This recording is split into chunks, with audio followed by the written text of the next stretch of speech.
This is Access Ann Arbor.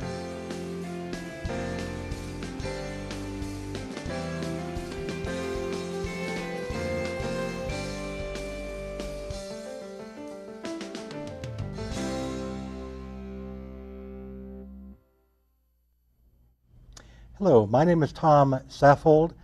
I've been a community and international activist here in this area for 26 years.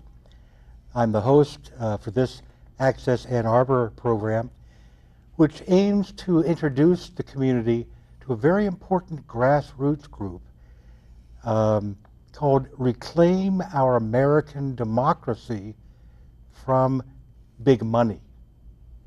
And I trust that most of you will know what we mean by big money. Most Americans are very concerned that our system is rigged in so many ways. And most of them attribute it in part, at least, to the influence of the 1%, large corporations, and big money. Reclaim Our American Democracy is a mouthful, so we refer to ourselves as ROAD, R-O-A-D. It's open to anyone. We meet on the first Monday of each month at the Pittsfield Township Administration Building on West Michigan in Ypsilanti.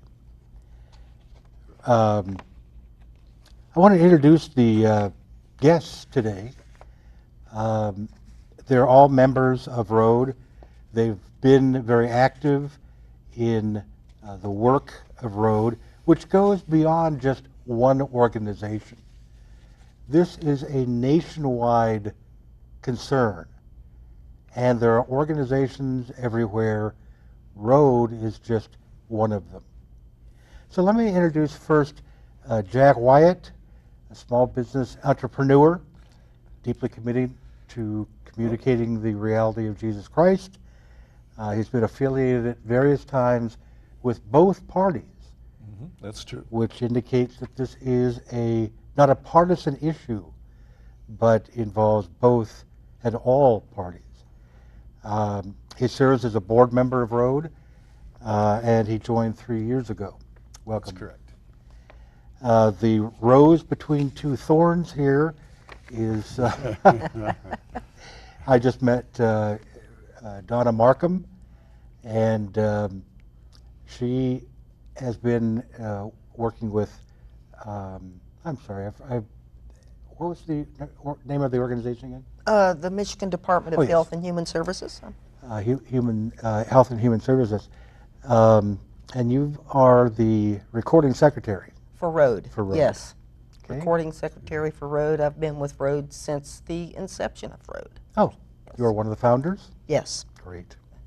And John Bablet has had a career in helping students. Right. Very impressive work. You worked at Pioneer High School. Ann Arbor Pioneer, yes. And worked in job development and placement. I did. For kids. Mm-hmm. I also taught business education classes as well. Mm-hmm.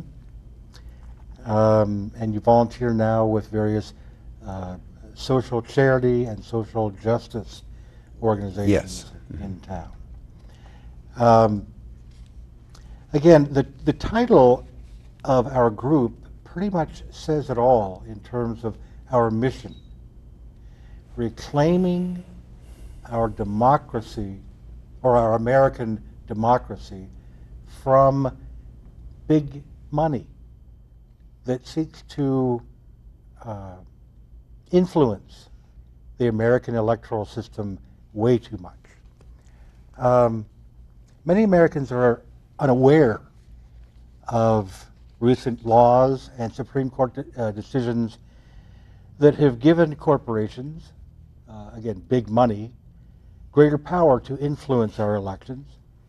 Panel, please give our viewers some more information about the dangers you see to our democracy because of these laws and decisions. I think one of the things that's happening is that we have a prevailing attitude of cynicism, all right? And it's people feel powerless. They feel like there's people that shouldn't have great power and shouldn't have so much influence influencing our government. We feel like we've lost our representative government, all right?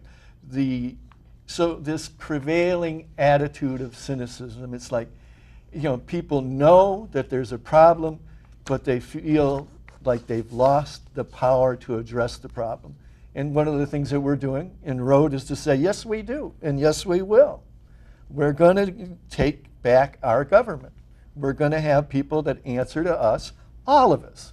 We're not just singling out some small group of people and saying they don't have a right to be a part of the government. We're saying we all need to be a part of the government, and if you won't cooperate, then we'll do what we have to do to reform our government. Donna? Well, the concern with the money and the politics, it is so pervasive throughout the country, and it really affects every aspect of our life, including our voting rights. This money that is infused within our system, there's no transparency. We don't know who's giving the money. It drowns out our voice. So the politicians are only listening to the people who donate the biggest amounts of money to their campaign. So it drowns the voice of the American people completely out. And so That's right. we Good point. need to get this big money out of politics so we can work on restoring our voting rights, which is another issue that big money in politics has had an effect on, is voter suppression. It's had an effect on women's rights. It's had an effect on The environment. the environment. You can just name almost every aspect of our life that has influenced and oppressed the American voice and the ability to, you know, to try and get the issue across to the American people. Mm-hmm. So. The thing that really bothers me a lot about this infusion of money into politics is that some people have given up voting. Friends of mine said, why vote? They're going to do whatever they want to do once they get in office. So basically, people like myself and the group here, we often think, well, maybe we don't have enough money to play this game. And so we give up. And that's a real sad situation because every person's vote, everybody's vote counts. And it should always be that way. Mm-hmm. People very often say, well, there's nothing I can do. And I always agree with them. There is nothing you can do. But if you get a friend and you both get a friend and that keeps going and you plan and strategize and come up with good tactics, you as a whole can do everything. So what does Road want to do? What's your vision for going forward? Anyone? We spend a lot of time and effort just saying, yes, we can.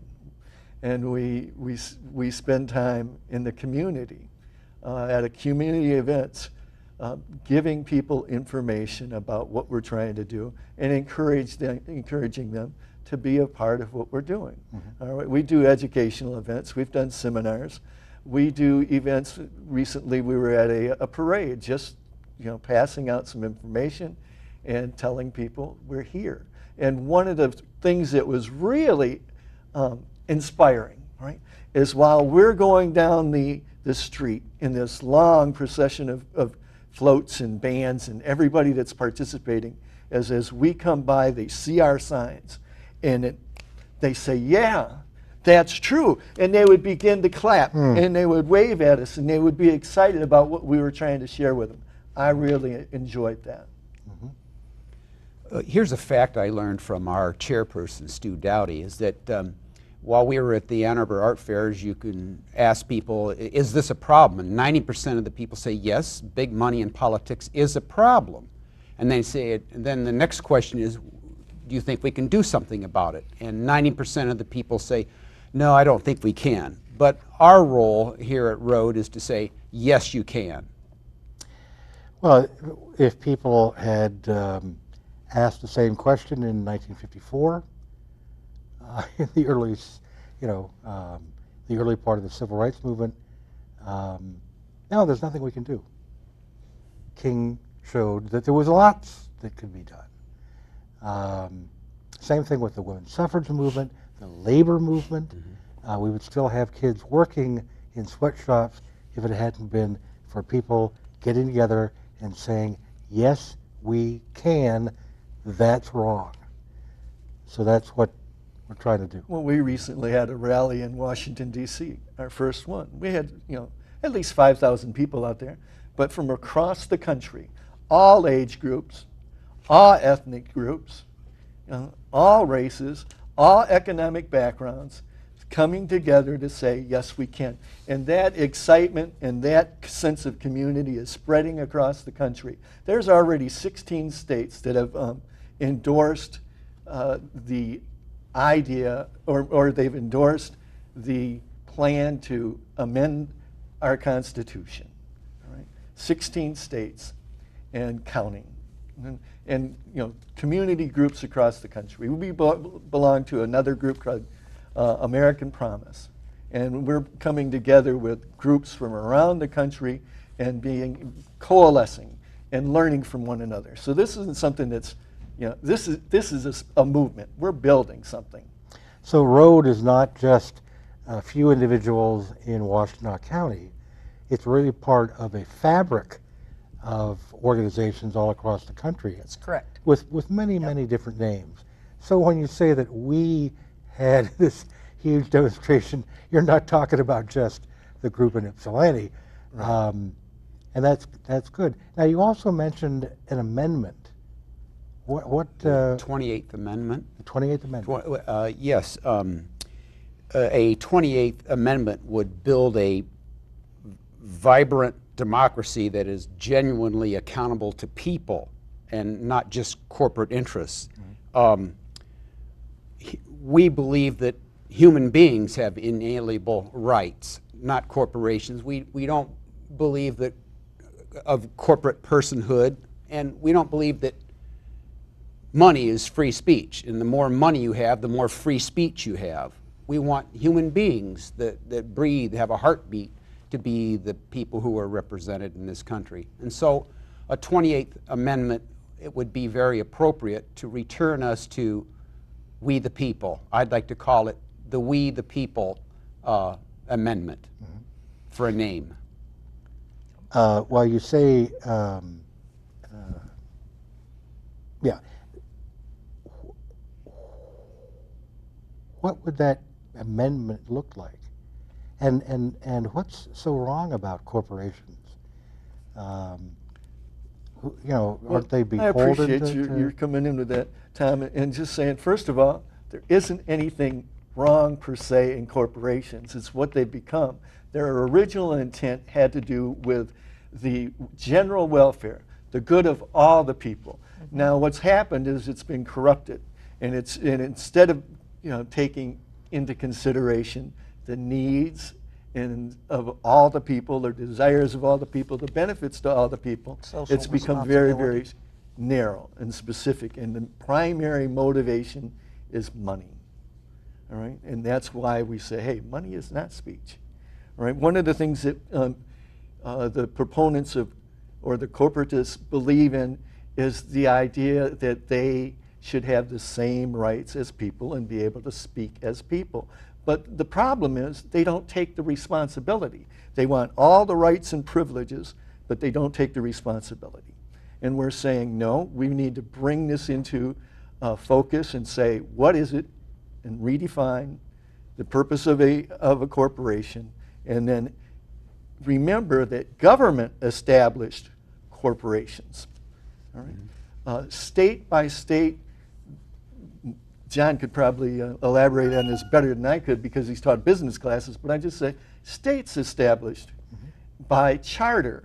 And in those charters, you defined what it was you were going to do. You gave your objections and or your goals and the reason why you were there. And primarily, again, early on, it was for the benefit of the people, of all the people. Well, corporations do provide a lot of employment and benefits. They do a lot of good things. Some of them are excellent corporations. They take care of charity, they take care of the environment, but there are others that believe that their only purpose is to make money for shareholders. And that bothers me that we have these rogue corporations like that. Yeah, my understanding is that back when states first started to offer incorporation, the benefits for the common good needed to be part of that. And that goes along with the prologue to our Constitution. But somehow the idea that no, a corporation exists for the financial well-being of its shareholders, and it dare not do anything that would violate that fiduciary responsibility. And so corporations have ceased operating for the common good and are operating for the good of the super rich. Yeah. Actually, I'm Go sorry. ahead, Jen. Well, please. the big money in the politics is sold away or has bought, in other words, these corporations' social responsibility. They're, you know, that's been bought and paid for by big money in politics. A lot of your corporations, you know, are just beholden to their shareholders, and that's all that matters. The people didn't matter anymore. And Stu, or John, you were going to Well, correct me? I believe that it's been legislated out. I believe that they've pressured their state government to legislate it out. And by the way, most corporations now, no matter where they exist in the United States, seem to incorporate in the state of Delaware because they get the Yeah. best deal. Their head office may be here in Detroit, Michigan, but they're incorporated in Delaware because they can pay a lower tax rate, you know, which doesn't seem right to me, but that's the way it's been for quite a few years. So. We're not going. time. We're not going to be able to cover every detail, and there's a lot to discuss. So I suggest that people go to our webpage. It's Reclaim Our American Democracy, one word, lowercase, .com. And there are articles, there's a great video, suggested books that explain this much more than we're able to in this half hour. So what would be the process for achieving this 28th Amendment? What do people have to do to make sure it happens? Because I don't think the Congress is going to pass it just because we ask. Well, I think the more the general electorate requests it and pressures for it, that it may happen. I'm hoping it will happen. There's two ways that you can get an amendment. One is through Congress, where the House and Senate, with 2/3 vote, can create a new law. And then there's this one method that hasn't been used very much because it doesn't seem to work, is the constitutional convention.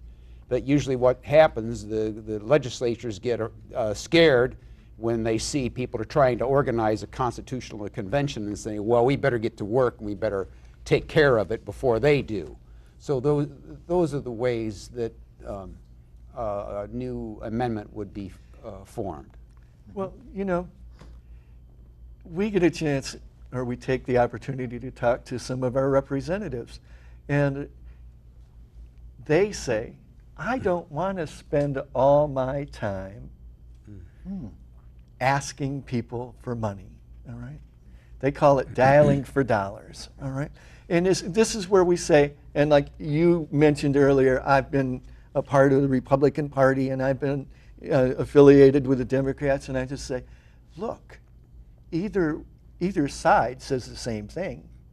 You know, they would rather represent the people, all right, those that are of honor, and they would rather spend their time doing the job that they've been elected to. All right, so I don't think this is out of sorts. It's a matter of getting both sides in the legislature, the representatives to say, look, this is to our mutual benefit. And when we came into this job, we came into to serve. Most of them came to serve, not serve themselves, but to serve the public. An opportunity to return to doing what they were called to. That's what we'd like to see. What are some of the other things that people, or that Road is asking people to do to battle for finance reform or campaign reform? Okay. Well, we're asking for people to become involved, to join an organization to help get out and educate the public, to go to Washington and lobby their representatives, or Lansing for that matter. We are going to take the opportunity to, reach out to people, and hopefully they'll come to Road. So that's. So it isn't just a 28th amendment to the Constitution that won't solve all the problems, because there's a whole multi-level corruption This problem. is something Yes. that's taken years to get to this point.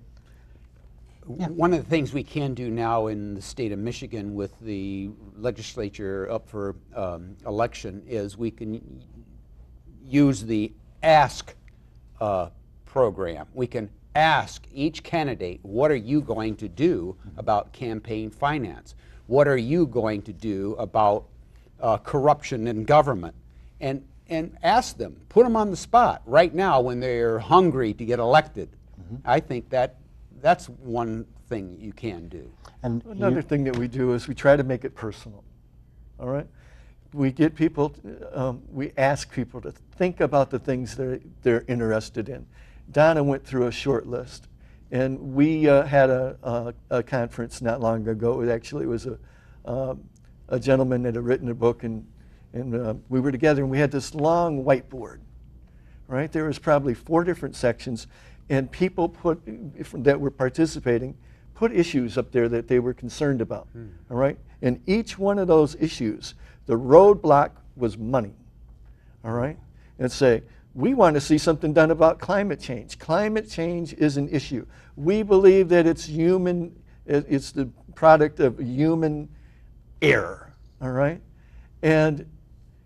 But we have a government that will not take action because we believe, because of petrodollars, energy dollars, coal dollars. Right? So that person that's interested in the climate, say, you touch their spot, they get excited, right? They say, well, maybe there is something we can do about that. Give me what were some of those other examples of things that people are interested in? It's another environmental concern, but the water. Well, I'm really concerned, as one of my hot buttons happens to be this pipeline underneath the Straits of Mackinac, Enbridge's Line 5. I enjoy the pure Michigan experience, and in 2 weeks my wife and I are going to go to Lake Michigan, and we're going to want to sit out on the beach, and we want it to be clean. But that pipeline was built way before the Mackinac Bridge, and we have some professors here in Ann Arbor that have judged it needs to be shut down, and I just can't understand why this pipeline has not been shut off. It must be money. It needs to be shut down right now while they study it.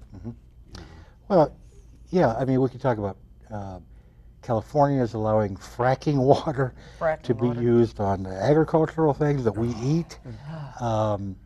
During the Occupy movement, I remember a meeting where we drew on a big whiteboard all of the problems, you know, that we face. And I don't know if it was a spur of the moment thing or if I had planned this all along, but in the middle of it I put corporations. That's the key to so many, or if not so many, all of our significant problems. They're responsible for the oceans being dumped on with oil and garbage. But getting back to something you said, John, Road has an opportunity for people to actually question some candidates for Yes. office in Lansing. We're having a candidate forum on Wednesday, I believe it's July 27th at 7 o'clock at Washtenaw Community College at the Morris Lawrence Building. And we've had 8 candidates confirmed that they'll be there. And these candidates will be from districts 52, 53, 54, and 55. We're really enthusiastic about that. And that's the time for people to come and view the candidates and make up their mind who they want to vote for. That's right. That's already half of the candidates. And we expect others, when they hear these are already involved, they're going to want to be there so they don't miss out. So that's exciting. Yes. Yeah, it can be very empowering for individuals to know that they can go to a panel like this and say what they want to say to these vaunted politicians. And a lot of our work is to empower we the people. We're running short on time. We want to mention that we're trying to be more and more active all the time. Art Fair is coming up, but will be over by the time many people see this program. But we'll be there next year and the year after that, because this is going to be a long time battle. What else is Road considering doing? What We kind of talk about events? conferences. We had one a couple years ago. We expect to do some more. There's a number of people that are proponents of making the changes that we'd like to see. They've written books. We'd like to have them come in.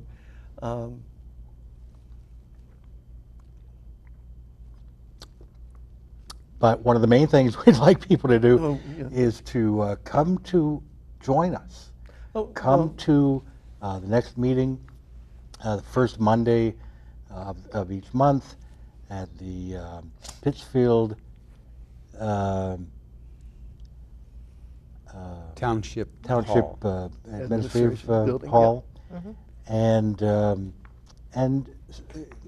if we're in a parade, if you see us in a parade or see us at Art Fair, please come up and if you come, we'll even give you some money.